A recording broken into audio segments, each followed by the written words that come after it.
Hi, Steve Lackmeyer here with the Oklahoman. I'm here with Brianna Bailey. We've both been covering the perils of First National Center. Today we had a hearing. It was kind of crazy, wasn't it? It was pretty wild, pretty dramatic. We came in expecting one thing and something totally different happened.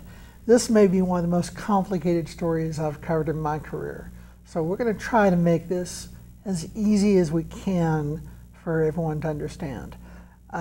First of all, I'm going to start off explaining that we don't know who owns First National Center, nor does U.S. District Stephen Friett. He may have the most difficult job in the court right now trying to sort through all this. But most importantly, the air conditioning was cut off today by Veolia Energy, just as the person who claims to own the building, Leon Neiman and his brothers in California, they're textile manufacturers, claim they have a new buyer, a Dallas developer by the name of Mike Samasaki. Now, let me back up by saying, again, we don't know who the owner is, and we have a dispute over who's even entitled to sell this. We also had another buyer who's been working with the city for quite some time and had a contract, and I don't know why that contract is no longer binding, but Stephen Goodman out of California, he had filed for listing on the National Register of Historic Places. He's been doing plans to convert it into a hotel and housing with retail and offices. And then into the mix comes Howard Absolet, and he has a claim against Aaron Yeshafar, who owned the building, may still own the building, and he's a convicted felon for fraud that he pulled off in Las Vegas. So tell us about Howard Absolet. Why is he adding to this mix? Well, Howard Absolet, he is a guy in New York, and he's a very sick man from what I understand from his attorneys. And he lent several $1 million to the Yashafars about 10 years ago to buy some real estate out in Los Angeles. Mr. Absolet was never repaid. He took the Yashafars to court and won a sizable judgment against the Yashafars, who previously owned First National Center and may also still own First National Center. Absolet won, I think, a $6 million judgment, and to try and get his money, Mr. Absolet came to Oklahoma, and he said, because the Yashafars owe me $6 million, the First National Center is mine, and I have a right to the proceeds of the sale of that building. And now Mr. Absolet is very sick. In court filings, his attorneys describe him as being on his deathbed, and he's trying to ensure that the money from the judgment that he won against the Yashafars is given to him from the proceeds of the sale of the building. And, you know, it's interesting that the Yashafars still have the management contract for this building. They are still very involved, and their attorneys have been at these hearings. And you'd think if they really had no dog in the fight, why would they hire an attorney to be at these hearings? And I've always wondered about that. And certainly the judge has made it clear that there may be a possibility that indeed the Yashafars may still actually own this, and maybe it was just a mortgage position that he gave the Neimans. And it was weird when the title transferred. Did you notice that? It was like $5.3 million, even though there was $21 million owed at the eve of a foreclosure action that Aaron was trying to escape. It's all very confusing. So what is Howard Absolet's objection now to selling to this Dallas? To this Dallas developer. Talk about that.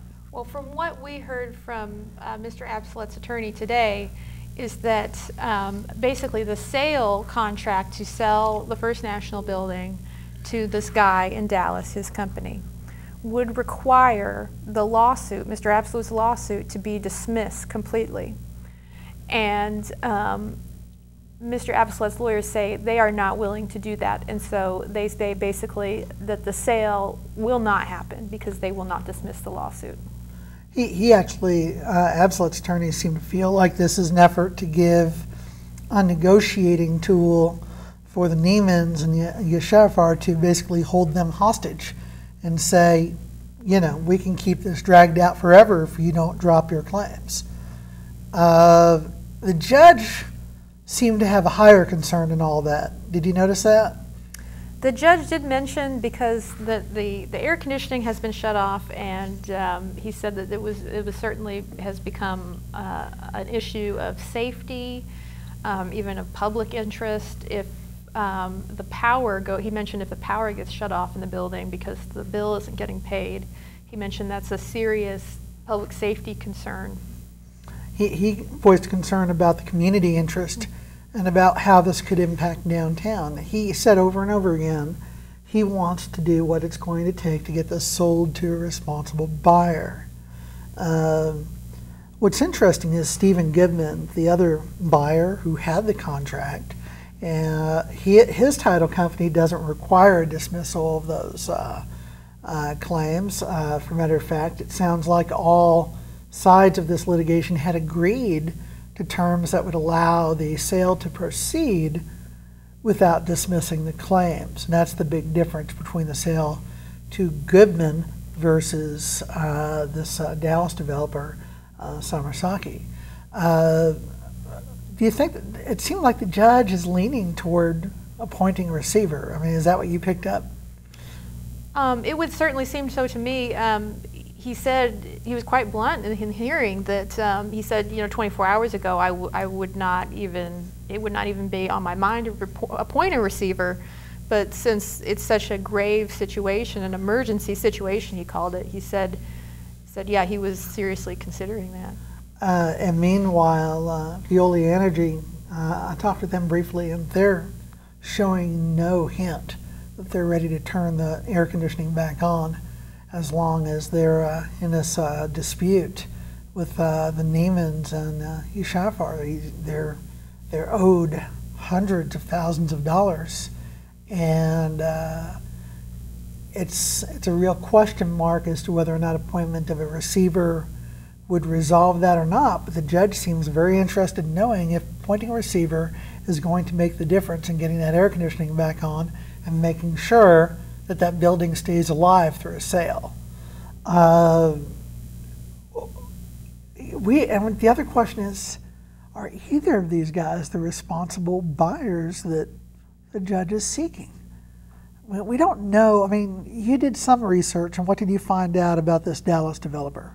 Well, I did, from reading several news articles that have been written about him in the Dallas media, we know that he has purchased and renovated at least one distressed property in downtown Dallas, an 18-story building that he's creating. It's kind of an interesting project. He's making it kind of a haven for startup companies.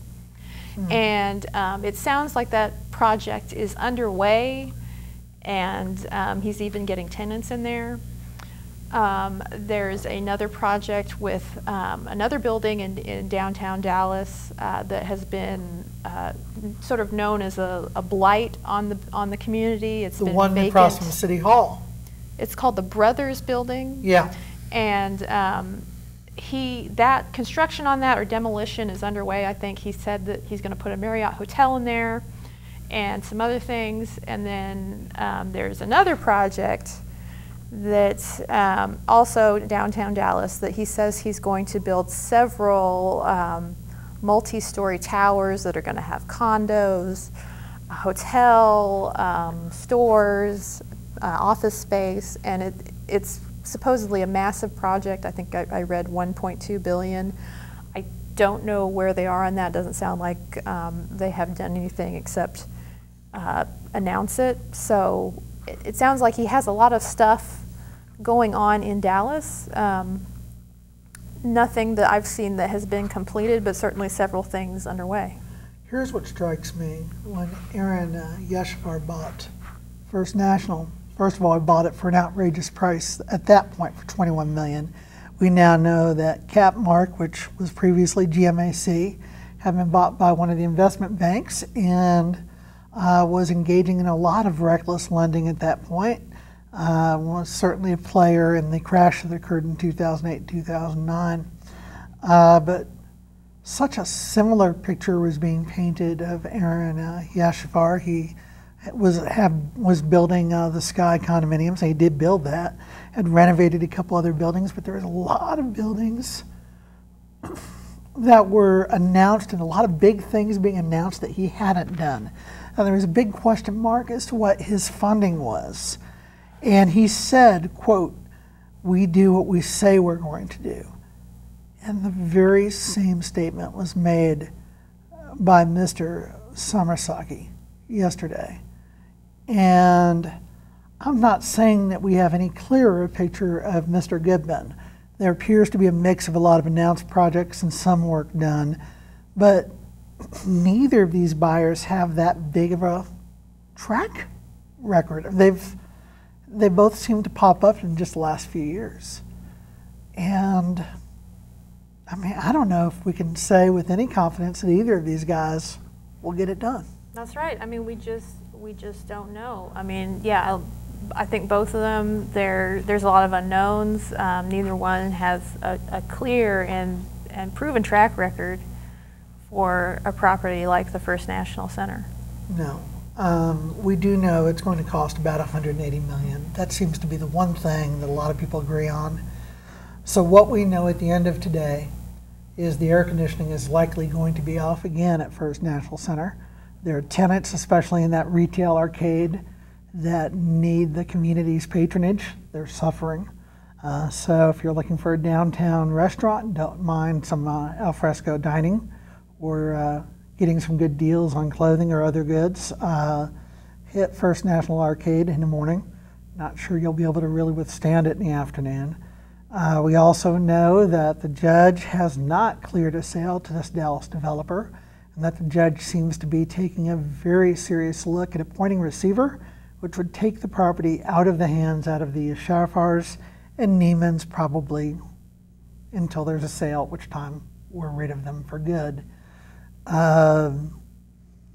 We also know that Neiman is not willing to pay those bills to Veolia Energy unless he's assured that he's going to get the proceeds, and we know the other side is not willing to drop their claims. So there you have it. First National's in limbo.